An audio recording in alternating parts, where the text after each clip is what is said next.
Good morning, and welcome to the Virginia Interfaith Center for Public Policy's live weekly broadcast. I'm Roberta Oster, the Communications Director. Our program brings you news and analysis about economic, racial, social, and environmental justice issues here in Virginia. We bring the expertise and perspective of legislators, community members, policy experts, and faith leaders. We keep you informed and we keep our elected officials accountable. And in keeping with our mission, we'll share resources and opportunities for you to get involved in our work advancing social justice and helping our neighbors. And this broadcast is interactive. Please ask questions of our guests on this Facebook feed. We value your participation. And now to today's broadcast. I am pleased to welcome our special guest, Delegate Marcia Price, who is the chief patron of House Bill 1255.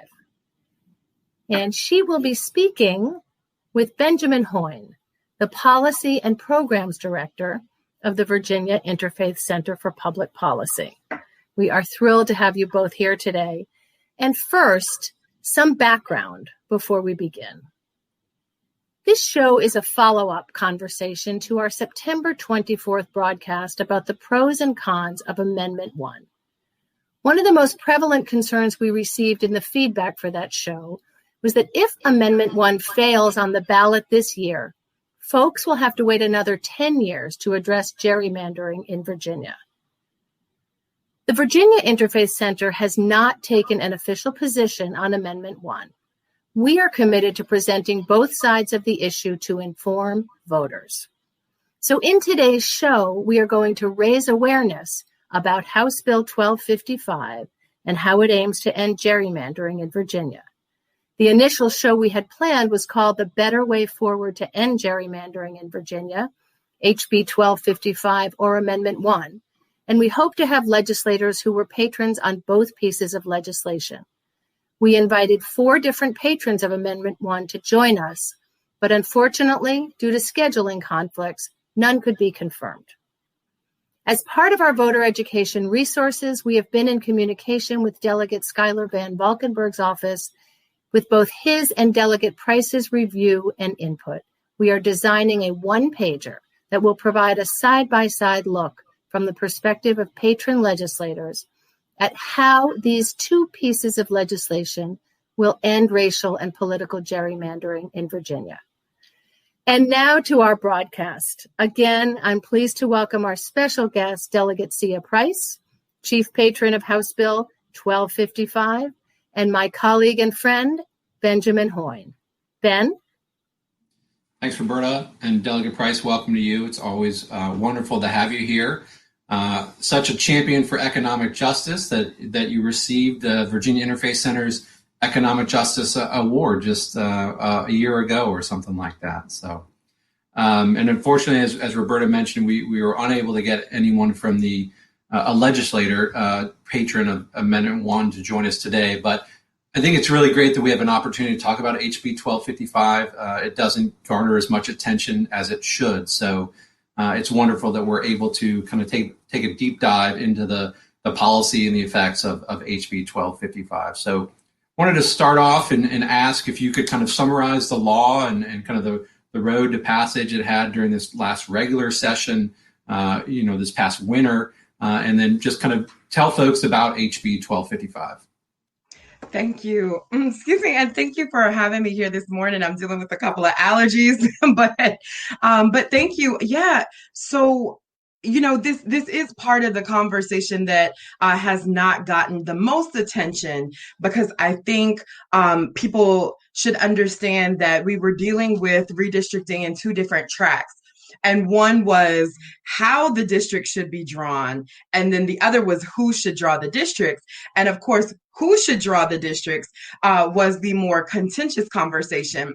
And so how the districts are drawn was really a conversation of what are our values. And I have been in the General Assembly since 2016, but since 2017, I have been fighting for what we call a criteria bill. And that is something that lays out what districts have to have and what they can't have. And that's where we got with House Bill 1255. And so one of the I think more progressive parts about this is the fact that, we have not found a situation yet. So I'm not saying it doesn't exist, but we have not found a situation yet in the country where a new party comes into power and one of the first bills that they pass is something preventing them from gerrymandering, because this does make it illegal. Now, I know that there are all types of gerrymandering, but the three that we could name and focus on were racial, political, and prison. So I want to start with prison gerrymandering because that's where I get most of the questions. I think a lot of people understand the other one. Prison gerrymandering is where there are people that are incarcerated. And of course, they come from where they live and their community and are often put in a different part of the state. And in Virginia, that happens to be out west. Well, out west does not reflect outside of the facility as it does the inside of the facility. And what we were finding was that though the federal census demands that they be counted in the facility where they are April 1st of any year that the census was done, for the purpose of political districts for redistricting, they were still counted at that facility. But we were hard pressed to find delegates, senators, or Congress people that were really treating inmates and those who are incarcerated as constituents. And so, I was the one that was getting letters from those that were being housed out west but lived in our area. And then it was really interesting when you find out in Virginia that you lose your voting rights if you're convicted of a felony.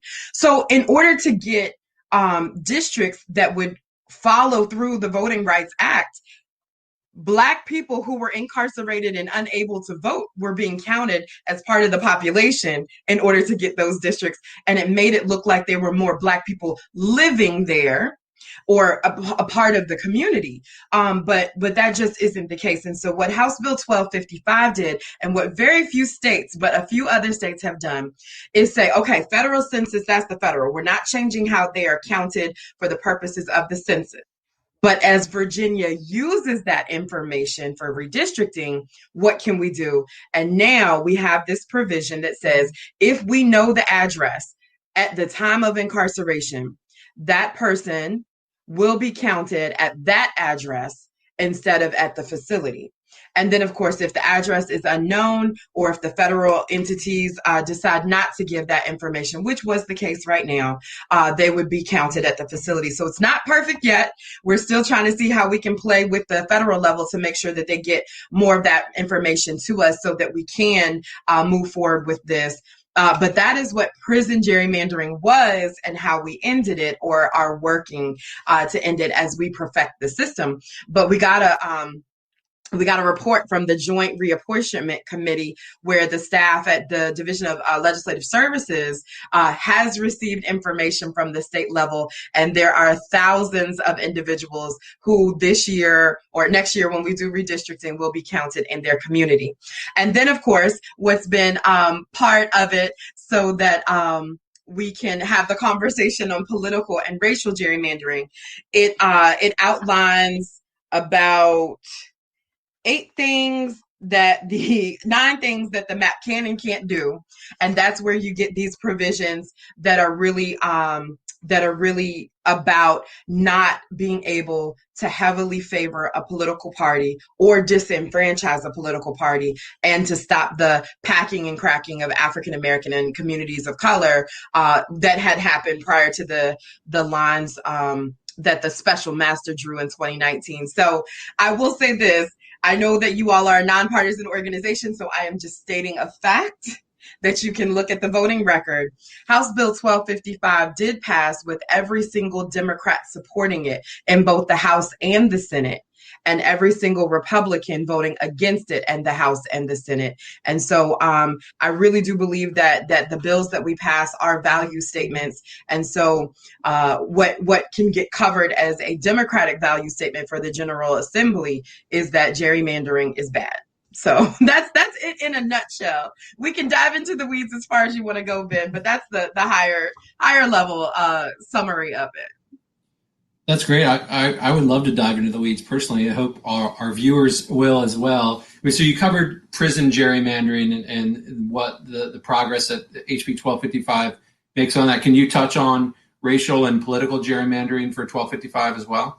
Sure. So and one of the things that I would love for folks to do is read along with me, because I am going to say what I believe and what I feel, but it is always good for people to do their own research. And so we have a tiny URL link that we would love for folks to really read the bill. And that's what's important. You'll have summaries, you'll have people talking about it, but that link is tinyurl.com.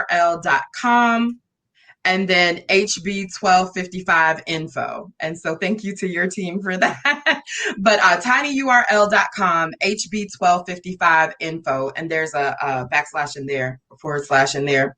But so what had been done in 2011 was that, and admittedly, both sides, multiple races, like these are legislators that kind of struck a deal that they would equally gerrymander so that, you know, this side would have some of their stuff and this side would have some of their stuff and we would move forward. Now, I would argue that one side was better at that than the other, but it was a bipartisan effort to gerrymander. But what they were doing was, and I'll take the 95th district that I have the honor to serve as an example, but both were largely part of Newport News. And Newport News is long and skinny. And what happened to a surgical degree of intentionality was that the 94th district was kind of the white Republican district, and the 95th district became the heavier Black and Democratic district. And so for years and years and years, you know, it's just been a lot of Black folks. So I joked before it was redistrict, I could not find white people. Like I had to seek them out in my district, but literally could throw a rock across the street into the other district where African American and communities of color had been drawn out. There was an apartment complex that was largely Latinx, and literally straight line boxed it out to put it into the 95th. What that does is a couple of things, and this is for the racial gerrymandering. By packing so many African Americans into one district, you really dilute the power and the weight of the vote for that community. The other thing is the representation has some very specific issues that they, of course, have to speak to by appropriately representing that community, that the way economics also plays, because you have this intersectionality of race, class, and gender. The other delegate for the same city never really had to talk about the radiating effects of impoverished conditions, gun violence, or, you know, he got to talk about corporations and taxes and business incentives.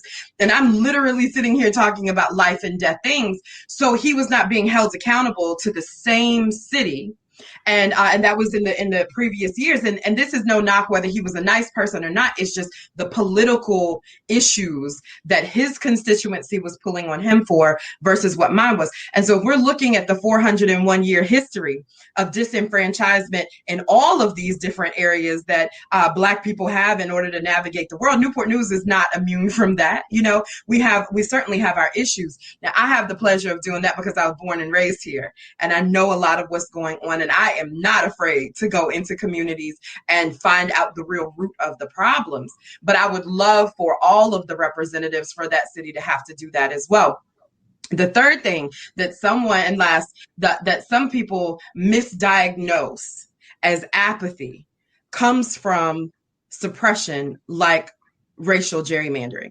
There are generations of African Americans that live in the 95th and the 92nd district that know and see the games that were played. So when some people say my vote doesn't matter, we've got to shame the devil, tell the truth. It didn't, because they in 2011 drew it so it wouldn't. And so it wasn't until the court case in 2019 when constituents raised the issue and sued in federal court that they won, and those districts became fair. So you have some folks that have been living here for generations, and the first time they voted in a fair district was 2019 because the federal courts created it. Now, Ben, some of y'all get to walk around here saying one man, one vote. And then some of us are like, nah, we're still waiting for that. And that is why it is really important that we end gerrymandering in a sense so that every Virginian's vote actually does weigh the same. And you can kind of transpose the conversation of political gerrymandering on the same. If a district is drawn so that a Democrat or a Republican never has to talk to the other side, that's suppression as well, you know? And so you can just, it's kind of the same sort of summary. I just think that it has been specifically targeted against African Americans for so long that that's the racial one is the one that first comes to mind.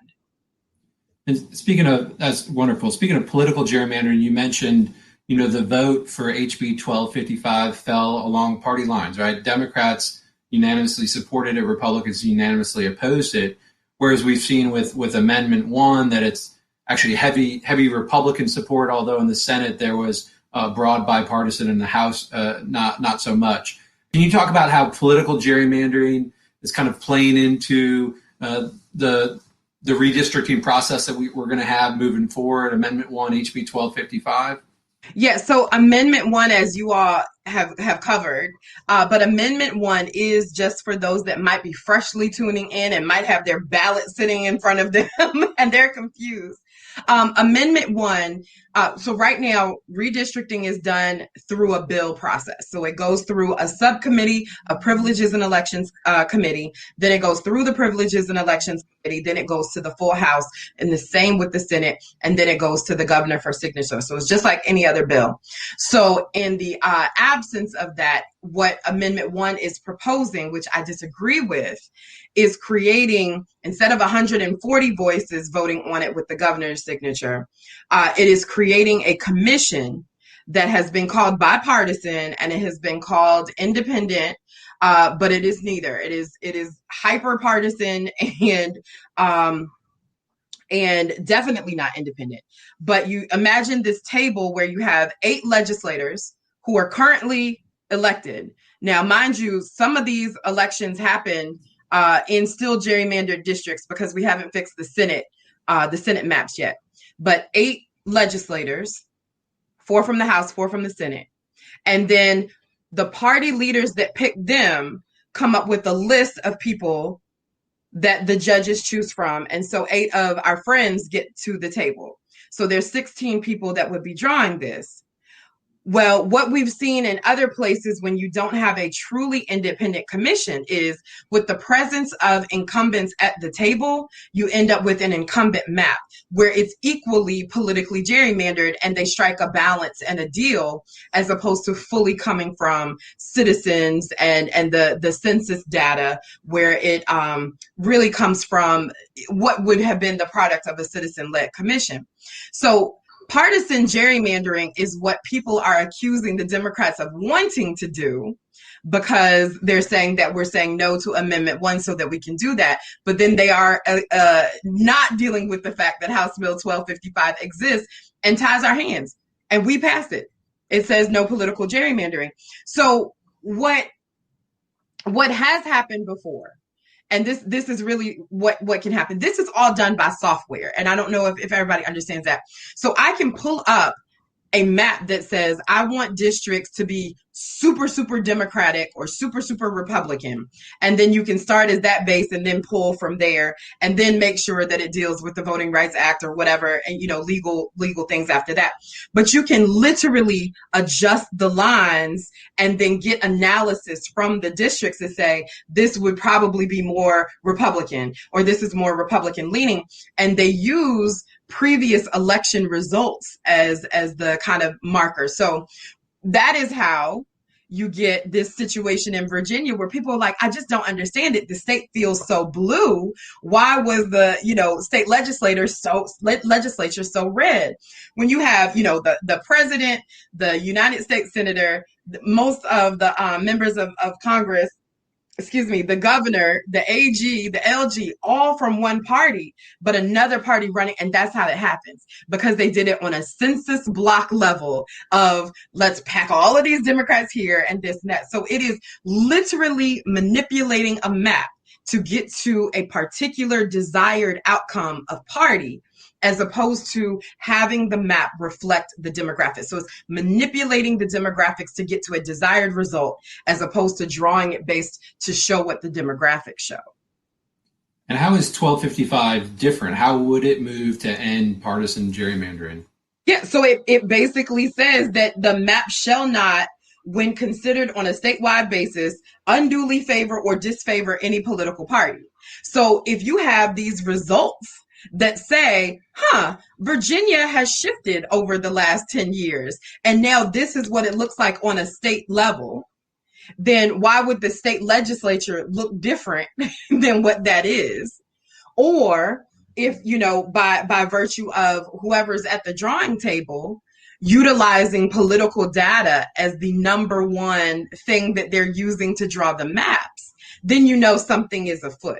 And so it literally is saying you can't use this to get to the maps. Just like with race, you can't use race to get to the map. So you can't say, all right, show me where all the Black people are. All right, now we'll start from there, and that's what literally has been happening for the last however long that this software capability has arisen. And what it really helps with is the other part for the racial gerrymandering. Amendment 1 points to outside things to really set the standard for ending racial gerrymandering. So it itself does not end it. It points to other things. Well, those other things, either one, existed under Jim Crow and did not prevent Jim Crow, which was the time between when women got the right to vote and Black women got the right to vote. So if you'll remember those 45 years. But 1965 is the year that our country truly became a democracy, if you include Black voices, right? So the language of the Voting Rights Act, which is under attack of the federal level, is in House Bill 1255. You do not have to point outside of the bill. It's in it. There's the link. Read it for yourself. It's not this one sentence where it says, we'll make sure that you guys can pick your people. Because then remember, we were able to pick our people under packed maps, right? If the Voting Rights Act under what seems to be a newly coming United States Supreme Court justice who would not answer the question about whether or not they would support the Voting Rights Act if it came before them, which we know is going to be one of the first 5 cases to come before them. If we don't know what this other thing is doing, history has flipped. From my eyes and my perspective, I can no longer trust the federal courts to be the savior of civil rights. And so now it's flipped to where states' rights and the states are having to take over and be the ones that are really driving the protections for people of color. Now that's a flip, because we used to be fighting Bull Connor and Thurgood Marshall went up there and fought for some things and all of that. So now it's a flip. But with that means that the explicit protections have to be equal legal standard to making a district compact. And so, Ben, I'm going to jump a little bit into the weeds. So constitutionally right now, a district has to be compact. And that means it can't be sprawled out all over the place. It has to be compact. What that does not take into account for places like Newport News is that if you put a nice little pretty circle, a nice little pretty district on the map, what you're not taking into account is the history of redlining or the practice of redlining as it exists today. And that is where there are literally neighborhoods where Black people were not allowed to live. And there are literally neighborhoods that Black people that move into the area or trying to find a home do not get shown homes in areas. So you end up with this pretty little compact district. But if you do not have all of the protections for communities of color at the same legal standard in the Constitution, then you're saying that that's okay. Oh, even though you can't live there, we're going to have this nice little pretty district. So sometimes the district needs to look messy so that it is really, by the civil rights of communities of color. And so then people always ask me, why is it always about race? And this is the part. If we didn't have this history of Black people being cut out and suppressed with intentionality and purpose, then I would not have to be so forcefully arguing that we are again being left behind when those protections need to be in place. So this is both looking back at history to see what has been done factually and historically, and then looking forward to make sure that we don't repeat those same mistakes. And it's great that you brought up the Voting Rights Act. I actually had some questions on that. I just want to kind of repeat to make sure I'm understanding, hopefully our viewers are understanding. So as I understand it, HB 1255 specifically includes some protections that are perhaps modeled after the original Voting Rights Act. But as we know from the federal government, in 2012 and possibly in the near future, the Voting Rights Act will continue to be scuttled and watered down a bit. And so to your point, it's very concerning to leave all the protections up to the Federal Voting Rights Act. And as I understand, you're saying that Amendment 1 does do that. It does kind of put the onus on protection to the federal government, which, as you mentioned, is a bit concerning over these past 10 years and moving into the near future. Can you talk about kind of why it was important to include that, and really how will HB 1255 empower the voting power of the Black community and address concerns of disenfranchisement? Right. And I want to be clear that when I am talking about the Black community, because that is who has been targeted so heavy. But for my Latinx brothers and sisters, you were included in this too. It doesn't just say Black people. So let me broaden my language and say communities of color, because moving forward, that is really the truth. I think I heard that by 2041, there will no longer be a white majority across the nation. And I think that is really important to remember, that as we're talking about a constitutional amendment, I would 100% and wholeheartedly, okay, I'm gonna be nice this morning. Hey, Ben, good morning. So you may hear that we'll just go back and fix it. And what I am afraid of is that people may have forgotten civics and how hard it is to change the Constitution and why we're fighting to get it right the first time. There is no such thing about just going back and fixing it. We have federally unconstitutional language in our own state constitution because we couldn't just go back and fix it. Okay. So let me be clear.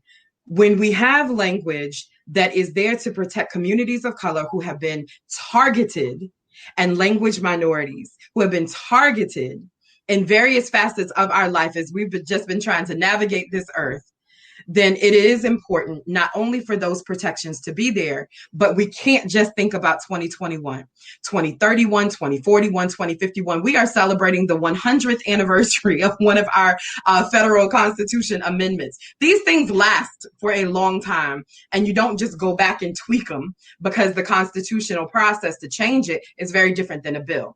So here's something that I want people to draw the connection to. And I saw some encouragement to get into the weeds, so let's do it, okay?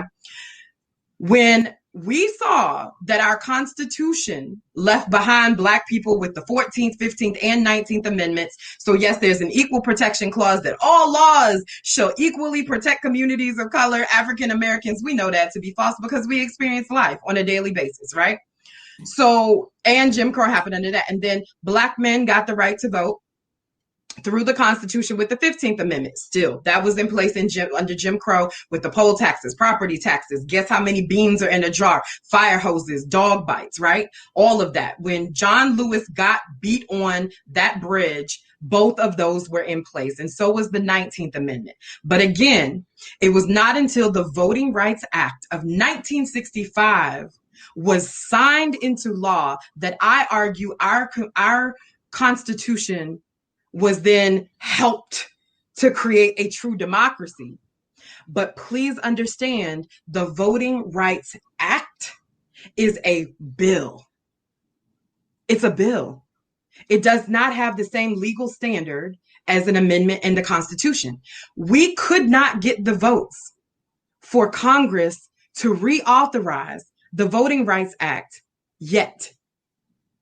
In 2020, Mitch McConnell is not clamoring to get this done. Why? Because Black people vote really, really Democratic. And that's just the parts of it. Voter suppression is not by accident. Voter suppression is a purposeful, meaningful thing to them. They have said it. Well, if we let everybody vote, we'll lose. They've said it. And I do not understand why someone would say something that does not end voter suppression in a meaningful way should not have the same legal standard as a compact district so that it looks really pretty on a map, so that it's easy for the incumbent to travel, right? So it's just this thing where even though House Bill 1255 has all of these things and all of these are in law, when we are looking at 1231, 1241, 1251, I'm not going to be there. Senator Louise Lucas is not going to be there to save y'all because y'all, everybody's like, well, it's going to be diverse because there's a Black person at the table. First of all, Black people are a monolith, and we have seen disagreement on this, right? Also, Black people were involved with gerrymandering before, so y'all need to be careful about how many Black people you put all these, things on our shoulders. But why is Louise Lucas the one that has to save diversity at the table? Why is this not something that the white man, let's say George Barker, would have to do as well, and that we can agree to as a value statement? That diversity is as important at the table as it is within our Commonwealth. And that's just not in the amendment.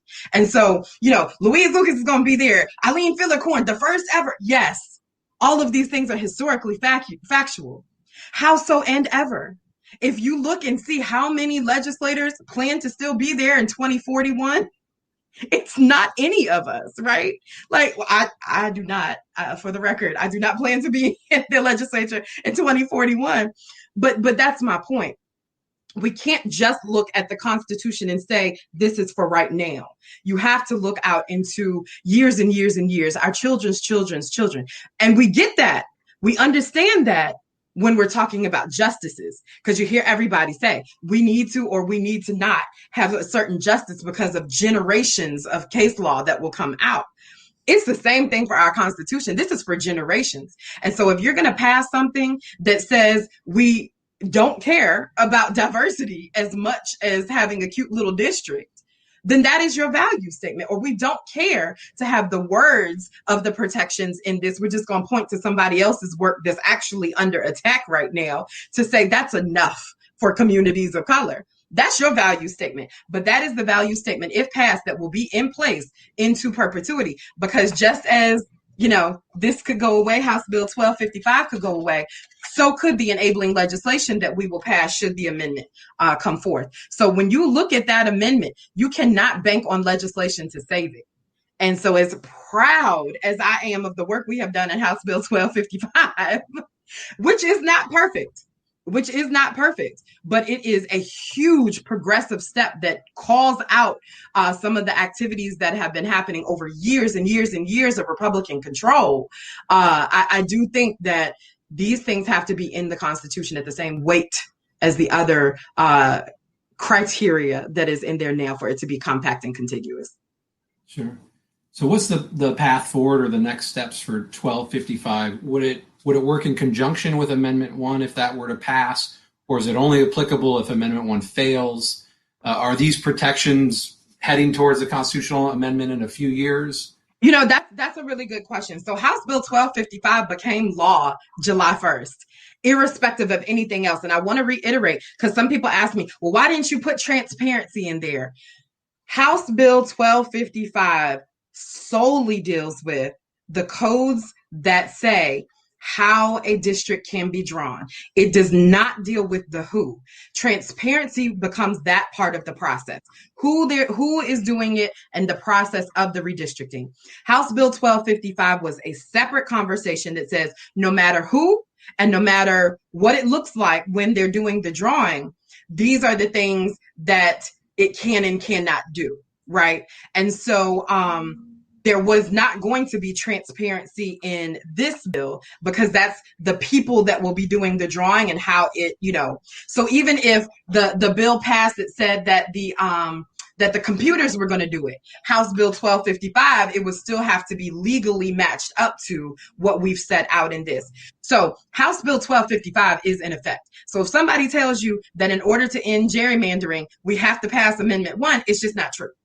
And it leaves out the hard work of both Senator McClellan and I, two Black women, should I mention, who disagree on this.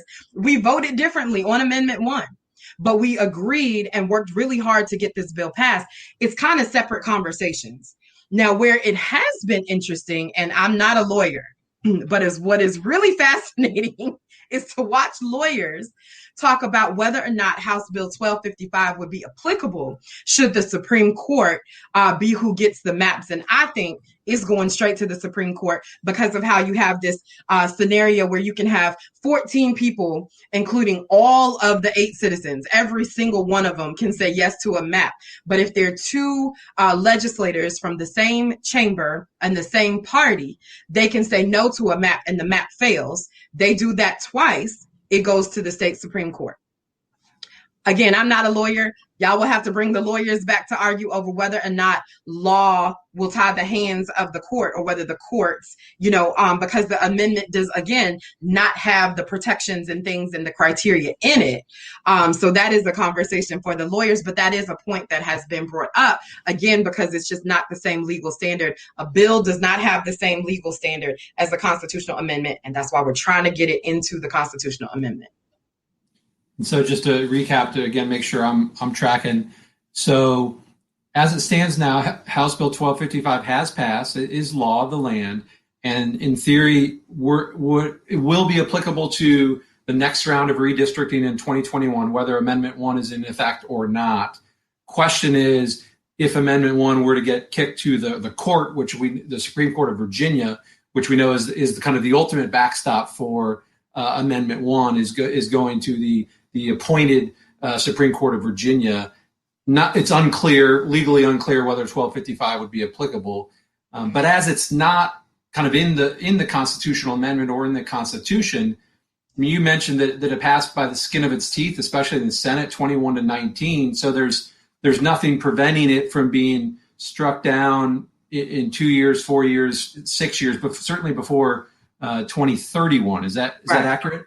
Yeah. And I know I say this all the time. If you're a student of history, you saw the pendulum swing. And so it might have taken Virginia 20 years to get to this current one.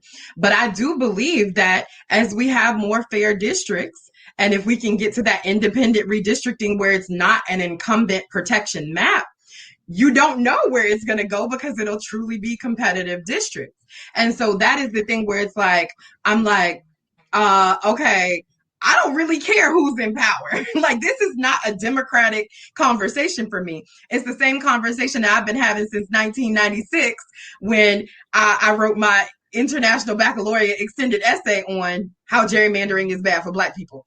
Gerrymandering has been bad for Black people since it started and since the inception of trying to make sure that that votes were not equal for, across when the districts were being drawn, all the way through this historical perspective. And this is the historical context that I want people to understand. I am operating as if we are still in the middle of a civil rights movement. I don't think it ever ended. I don't think that the work and the blood and the sweat and tears that went into the Voting Rights Act ended the civil rights movement. And so I can't say, oh, back then, this is what we did, because in 2018, the Democrats and the Republicans, again, both parties, had racial gerrymandering and political gerrymandering in the maps that they did it. Now, it was for different purposes. One was serious. They wanted the map to look like that. One was trying to prove a point to get it to the court, because we knew that the court was where a more fair process would be. However, it is really interesting to note that at the presence of legislators,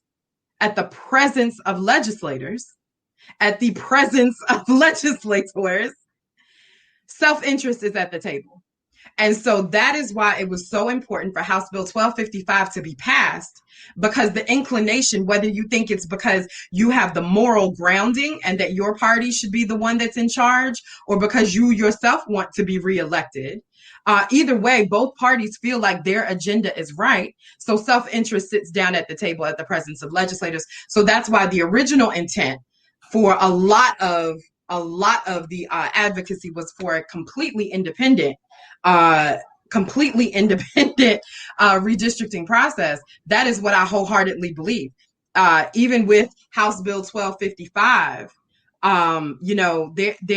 they found a loophole at the Joint Reapportionment Committee this week. They found a loophole. They have voted against my protest with two of my colleagues. They voted to include incumbent addresses to be available for the redistricting process. We've already started to draw an incumbent map yesterday, Wednesday, whatever today is. It was this week. Whatever day it was. I think it was Tuesday maybe. But we've already started the process. Legislators voted to allow incumbent addresses to be a part of the map drawing process. Wow. It's a long process, and I think, certainly one that's folks have been fighting for years and years, decades. And to your point, it's not perfect even this week, right? And there's still challenges. So yeah. I know we're running up on time, and I imagine we got a bunch of questions on Facebook. But is there anything I've missed before we go to the Facebook questions? I would just say, I saw a little piece in a Richmond paper about all of the flaws of House Bill 1255.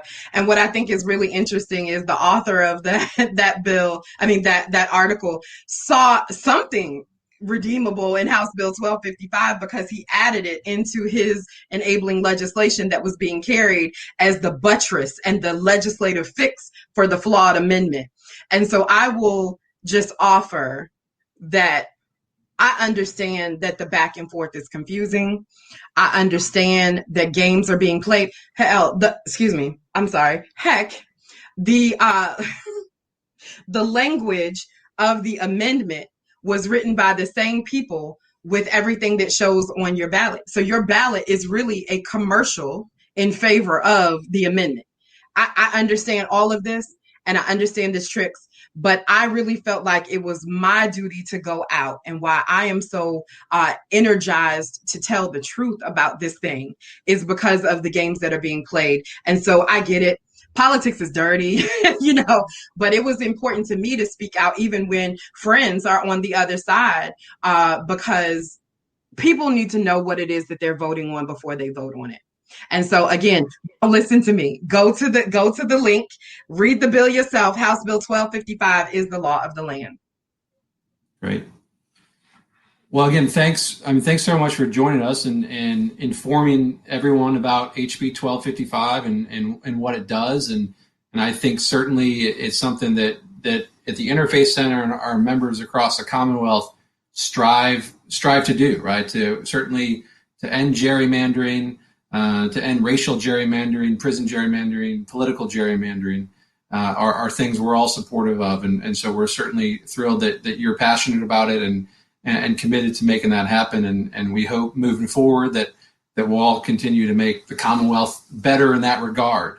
Roberta, I don't know if there's Facebook questions. Haven't seen it myself. So if there's a question or two, go ahead and put it up. Otherwise, we can. Here we go. Why are Democratic friends, maybe League of Women Voter Friends, supporting Amendment 1? Because that's... Yeah, Ben, I do not make it a habit to speak on behalf of anyone else. And so you will have to ask them. My question would be, why is going after the quote unquote greater good always the argument as to why communities of color have significantly been left behind? I think of the Illinois contingent that was there at the at the women's suffrage parade, and the entire discussion for that parade was whether or not, if African Americans were allowed to march with them, it would thwart the whole thing. And so they had to go to the back. And history shows that every time we're about to make a major step forward, we got to leave some folk behind in order to get that greater good. And that's what my question would be. Why are we continuing to do that when we could scrap this, include everyone, and have a better amendment, and under 2021 go with the process with gerrymandering being illegal and get to an even better amendment? And so people say, well, don't kill the good for the perfect. And I'm like, my exclusion, the exclusion of diversity at the table, the exclusion of these specific protections for communities of color is not good. It's convenient for those that want to plow forward, but it is not good. And so I don't subscribe to that, but you would have to ask them why they are so for this. And can you expand on that before we get to the next one? Just, you mentioned, kind of an alternative path forward with 1255. Could you explain to our viewers what if Amendment 1 were to fail, what would be the path forward for 2021, 2031, et cetera? So I have to credit my colleague Delegate Levine for really honing in to this point. But there was a bill that I carried, House Bill 1256, that originally created an independent commission prior to the legislature voting on the map. So all citizen, and it has a completely laid out, you can't be family, you can't be lobbyist, you can't be ex-legislator. So this group of true citizens that would apply to be on the commission and chosen by a non-legislator would draw the maps, and then the legislature would vote on them. There are plenty of things that we could do legislatively. Even the governor could issue some mandated guidance on how this thing would go. So the Constitution would still be there, so that it would still be voted on by the legislature, but the same way that Amendment 1 does. So we could legislatively put together whatever process the people want. I think we've come up with a really, really good one in 1256.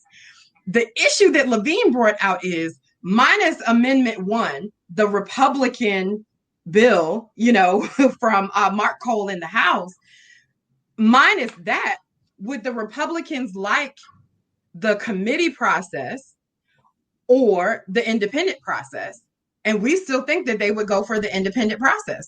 And so the Democrats that want to have legislator control at the table, who are the absolute obstacle to actual independent redistricting reform, they would be the ones still pressing for us to keep it with the legislators at the table. So it would be a flip. But I think, minus Amendment 1 being in the mix, voted down, we have a strong legislative process where citizens actually will lead the process and legislators have to follow their lead. And so this is not an all or none. And I also think we are 85 to 90% of our way to the new amendment that we could pass in 2021, which is the odd year which amendments get passed, pass it again in 2022, send it to the people, and then we've already protected ourselves for 2031. So it doesn't have to get done this year, is what you're saying? Not at all. This is not a do or die moment. It's just not. Got it. And we have a question there. How will the census impact gerrymandering at the state level? Yeah, so the census won't impact gerrymandering at the state level for 2021 because we have House Bill 1255. But what I think Amanda meant for the census, and I'm not trying to put anything on you, but I think she meant redistricting because gerrymandering is illegal. But the census, one of the more disappointing points of how polarized and political this nation has become is politicizing the census. The census was supposed to be everybody that lives here get counted. period. Like that's what it was supposed to be, right, Ben? And so the fact that we had folks that were trying to literally say, but not you, no, you can't be counted, or make it harder for certain communities to be counted, it lets you know what was happening. But if we didn't know, there was the guy, and I'm blanking on his name, but his daughter released his papers, and literally the census this was a guy out of North Carolina that designed census suppression, voter suppression, all of that, because it's linked. So one of the things that the census data is used for is, like I said, when we sit down to draw the lines, whoever that is, it is based off census data. If you have excluded people from that census data, then you have pulled them out of the redistricting process, where their voices are not present in how the maps are drawn, to even know if the maps are drawn fairly. And so it is really important, or it was really important, as they're coming to a close with the counting, even though the courts told them to keep going to the 31st. But hopefully all of those that were counted, that's the data that we'll be using to do the redistricting. Now, if we are allowed to, later, after 1255 gets struck down, that is the census data that will say, oh, this is a Hispanic neighborhood, or this is a Black neighborhood. That's how packing was done, was by using census data. But again, want to reiterate, that's not how it'll go. Even if we strike down Amendment 1, because it actually doesn't protect against that. But House Bill 1255 is in place for us not to do that kind of gerrymandering for 2021. That's great. All right, well, that looks like we are out of questions. And again, I know we ran a bit long, but it was a great conversation, certainly very informative. I hope our faithful citizens that we have across the Commonwealth are more informed. Certainly, we cannot encourage people enough to vote. Vote November 3rd. Very important, or vote early. I know there's a lot of early voting available across the Commonwealth at this point. So again, I want to thank. Yes, go ahead. Sorry, just because you have such a huge platform, I want to remind people that they have about 12 more hours to register to vote, because the deadline was extended. So if you have any family or friends that need to register, change their address, or check the system to make sure you are active in the system, you have 12 hours to do that at the electoral site, elections.virginia.gov. Thank you for that. Absolutely. Please register and please vote. And I cannot thank our guest enough, Delegate Marcia Price. Thank you so much for your time and your wisdom. We really appreciate it, and we look forward to seeing you in person at the General Assembly, hopefully sooner than later. But thank you for being a champion for justice for all these years, and for all that you do for the Commonwealth. Thanks, everyone.